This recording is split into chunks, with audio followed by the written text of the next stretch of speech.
एक पुराने टाइम का बहुत बेहतरीन किस्सा है। एक आदमी था, बेचारा नौकरी की तलाश में राजा साहब के पास गया और बोला कि राजा साहब मुझे नौकरी पर रख लो। तो राजा ने पूछा कि भाई तुम्हारे में ऐसी क्या खास बात है जो हम तुम्हें नौकरी पर रख लें। उसने बोला, राजा साहब जितने आपके दरबार में मंत्री हैं उनमें जो मेरे में खास बात है वो उनमें नहीं। कैसी क्या खास बात है कि राजा साहब मैं जानवर हो या आदमी हो उसे शक्ल देख के बताता हूँ कि वो किस नस्ल का है। तो राजा साहब ने बोला कि चलो भाई से रख लो। रखा गया तो राजा साहब ने कहा कि इसे घोड़ों का अस्तबल है उसका सर्व बना दो। सब बना दिया।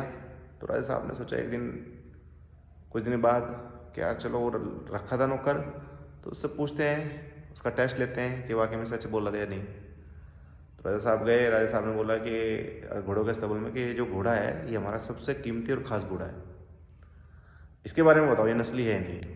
उसने कहा, राजा साहब गुस्ताखी माफ पर, ये नस्ली घोड़ा नहीं है। तो राजा को इस बात पर राजा ने सोचा यार जिससे घोड़ा खरीदा उसे ले आओ। तो सिपाही उसे ले गए। उसने पूछा, राजा साहब ने पूछा कि भाई सही सही बोलना है कि ये घोड़ा नस्ली है या नहीं है, सच बोलना आपको। उसने बोला, राजा साहब गुस्ताखी माफ पर ये घोड़ा नस्ली नहीं है। राजा ने पूछा कैसे? कि राजा साहब बचपन में इसकी माँ मर गई थी, मैंने इसे गायों को दूध पिलाया।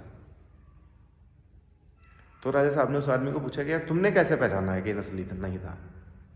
कि राजा साहब जो नस्ली घोड़ा हो अगर वो घास खाएगा तो मुंह ऊपर उठा के खाएगा, लेकिन ये जब भी घास खाता था मुंह नीचे करके घास खाता था। तब मुझे समझ में आ गया नस्ली घोड़ा नहीं है। तो राजा साहब उससे खुश हुए। खुश होकर से भेड़ बकरी मुर्गे गिफ्ट कर दिए। कुछ दिन के बाद फिर राजा साहब ने सोचा यार आज फिर से टेस्ट लेते हैं और अपनी रानी के बारे में पूछते हैं। राजा साहब ने पूछा कि ये बताओ हमारी रानी कैसी है? उसने बोला कि बताऊंगा। राजा साहब को 2-4 दिन बाद फिर पूछा राजा साहब ने, हाँ भाई बताओ हमारी रानी साहिबा कैसी है? ये तो बहुत बड़े खानदान से है और एक राजा की लड़की है। तो उसने बोला कि राजा साहब गुस्ताखी माफ पर ये जिस तरह का इसका व्यवहार है, गाली गलौज करती है, ये नस्ली मतलब जो हमारी रानी है वो नस्ली नहीं है, वो असल खानदान से नहीं है। तो राजा साहब ने जो उसकी सास होती है उसे बुलवाया सिपाहियों के द्वारा कि उसे बुला के ले आओ। तो राजा साहब ने पूछा कि हाँ भाई ये जो बोल रहा है वो सच है? तो राजा की साहब की सास ने बोला कि देखो कि राजा हमें बचपन में हमारा आपके जो राजा थे यहाँ के उनके साथ रिश्ता तय हो गया था कि मेरी लड़की उनके जाएगी। हुआ क्या कि कुछ दिन बाद मेरी लड़की मर गई, तो इस वजह से मैंने इस लड़की को गोद लिया क्योंकि मुझे रिश्ता रखना था। तो राजा साहब ने कहा ठीक है भाई। राजा साहब खुश हुए, फिर भेड़ बकरी ये सब गिफ्ट कर दिए। कुछ दिन के बाद राजा साहब ने बोला कि यार मैं तो राजा हूँ, मैं पूछता हूँ अपने बारे में।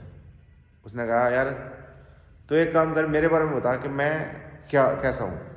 तो उसने कहा राजा साहब जान की सलामती और गुस्ताखी माफ करना, आप भी खानदानी नहीं हो। उसने पूछा तुमने ऐसे कैसे पहचान लिया मुझे मैं खानदानी नहीं? तो उसने अपने जो माँ बाप थे उनसे पता करा कि हाँ भाई मैं खानदानी हूँ नहीं हूँ। तो उनके माँ बाप ने बताया कि हमारा बच्चा बचपन में मर गया था और हमने आपको जो ये भेड़ बकरी नहीं चलाते इनसे गोद लिया था। तो राजा ने पूछा भाई तुमने मुझे कैसे पहचाना? तो उस आदमी ने कहा कि राजा साहब अगर राजा खुश होता है किसी बात से राजा खुश होता है तो वो हीरे जवाहरात गिफ्ट करता है, और आप जब भी खुश होते हो तो मुझे भेड़ बकरियां मुर्गियां गिफ्ट करते हो कि मैंने आपको यहाँ से पहचाना। तो कहने का मतलब ये है कि आदमी कितना भी पावरफुल हो जाए, कितना भी पैसे वाला हो जाए, लेकिन वो खानदानी है नहीं है, ये उसकी बातों से झलकता रहता है। धन्यवाद।